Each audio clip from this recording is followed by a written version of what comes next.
Some South Florida elected officials are pushing back against Nicaraguan dictator Daniel Ortega and his decision to cancel future presidential elections. They claim his regime is a threat to U.S. national security.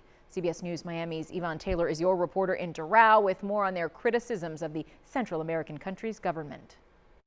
The U.S. State Department has labeled more than once the Nicaraguan regime as dangerous, but some local voices here are warning about Daniel Ortega's close ties with countries considered enemies of the U.S.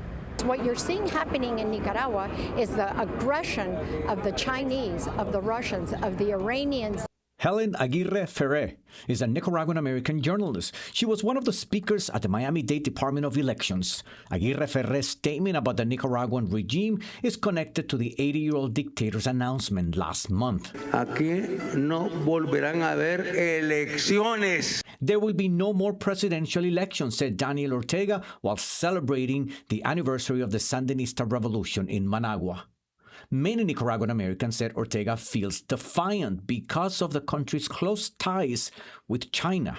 So the freedom of Nicaragua is not just to free the people of Nicaragua, it is a national security interest for the United States of America.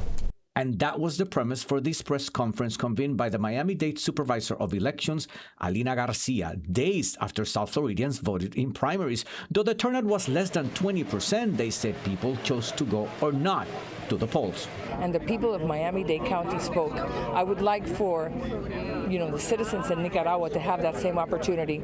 They're going down a very bad path. Daniel Ortega has ruled Nicaragua for more than 30 years across two separate periods of power. He changed the constitution and made his wife, Rosario Murillo, a co-president. According to the U.S. Department of State, Nicaragua maintained close ties with U.S. adversaries, including Russia, China, and Iran. We need to have free elections.